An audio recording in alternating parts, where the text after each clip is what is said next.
Our design is finally done, going to be released to the market. It's exciting. But before we hand off our design and move on to the next thing, there's something we need to consider. Do we have a good plan in place to capture data about the device, post-market? In other words, do we have a good post-market surveillance plan? Let's talk about this more after this brief introduction. Hello and welcome to Quality During Design, the place to use quality thinking to create products others love for less. My name is DIANNA. I'm a senior level quality professional and engineer with over 20 years of experience in manufacturing and design. Listen in and then join the conversation at qualityduringdesign.com. Designers have great input into the design of a post-market surveillance plan for their products. You have been involved in usability engineering, performance tests, and risk management throughout the design process, and you know your product inside and out. Now, linking post-market surveillance to things like risk management and product performance is not a new concept. Continuous improvement cycles like Plan, Do, Study, Act have been around for many years. And if using a cycle for product design, part of those cycles is taking field data and feeding it back into the requirements or specs. However, I'm seeing it become highly regulated in the medical device industry, inasmuch as what's being reported, how often it's reported, and the level of third-party oversight has increased. In the European Union, the sale of medical devices requires a CE mark, and getting a CE mark means compliance to the medical device regulations. There was a Medical Devices Directive, which was released in 1993, but it was repealed and replaced by the Medical Device Regulations, which was released in 2017. And the transition period for medical device manufacturers to comply with this new MDR ends at the end of May 2021. Now, regulations are laws, and laws require compliance, which in the product device world means third-party audits, mandatory reporting, and other oversights. If you don't comply, you can't sell your products in the EU. The MDR put the medical device manufacturing community into a bit of a tailspin because of the increased post-market surveillance. Really, it's the reporting requirements for post-market surveillance. Companies needed to change their internal policies and procedures in order to meet the demands of MDR.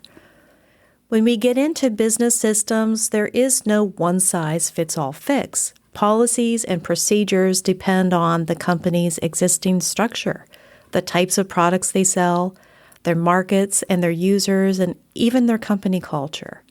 Because of the changes introduced by the MDR, companies had to redo the way that they've been doing business.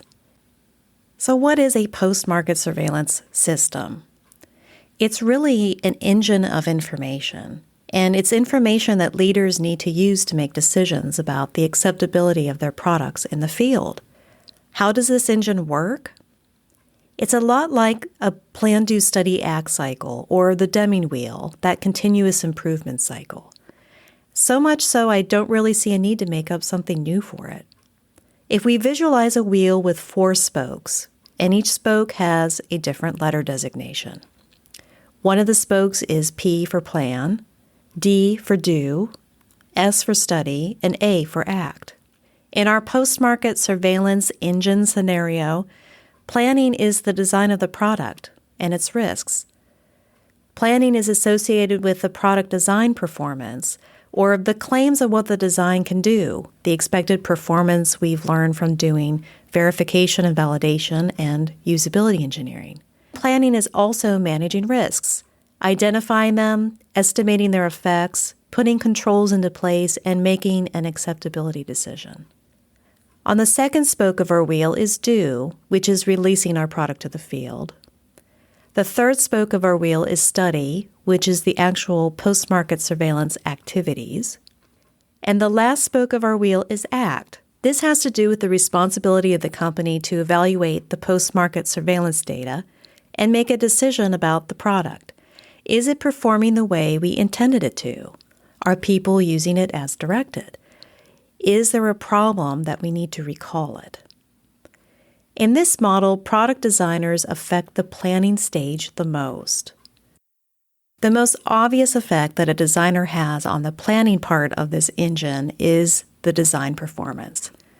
What are the performance claims we're making about the product, and can it deliver? In other words, is it reliable and dependable?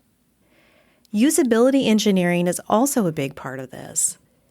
Usability engineering started early in the design as an input, and it's part of the design process and includes studies with user groups. It answers questions like, can the design be used?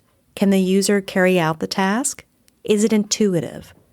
Where are places of possible misuse, and can it be prevented? Do they understand how to use the device safely? Do they understand the instructions of the product's use, maintenance, and proper disposal? Are the instructions accessible? And do users require training before they use a device? Risk management is also part of the planning phase of our post-market surveillance engine. It is started early in the design as an input as well.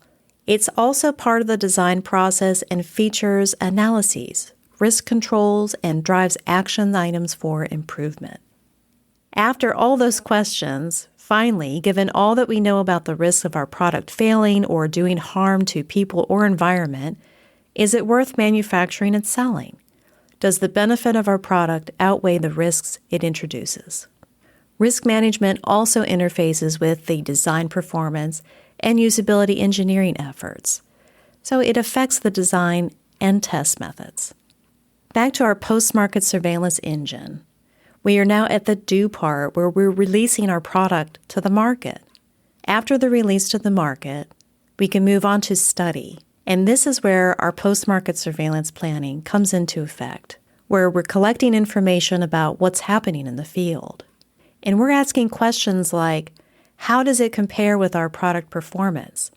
How successful is the design? Does it perform as advertised? How does it compare with our usability engineering file? How is it being used? Is it being used for something other than what's intended? Are there use-related issues that were not captured in the usability engineering process? And we can compare it to our risk analyses. Are there unexpected failures occurring? Is their effect worse than we estimated? Is our occurrence more often than we thought? Finally, in our post-market surveillance engine, we get to act. What actions are we taking based on our study of post-market surveillance information? In other words, what are we going to do with what we've learned? We need a cross-functional team to review this information, just like design inputs include other experts like field ops, quality engineering and reliability engineering, quality assurance, and marketing. Medical device manufacturers have the additional responsibility to decide if their therapy is as good or better than other therapies out there available for patients. They need to investigate other devices and therapies used to treat the same illness. What have been their failures and how many issues are there? How does their product compare with the use of our product? And they need to make a decision on if the therapy they're selling is really the best option for the patient. And they need to decide, should they continue to sell it? For some businesses, this would be a huge shift in business focus, wouldn't it? So what's today's insight to action? Well, first, we can acknowledge that a great post-market surveillance plan will include more than monitoring for complaints. Consider case studies, published reviews, surveys, and other field assessments of our product. But we need to base it on our particular design and market. Another thing we can do today is to understand that because of our role as designers in product development, we have great input into the planning for post-market surveillance of our products.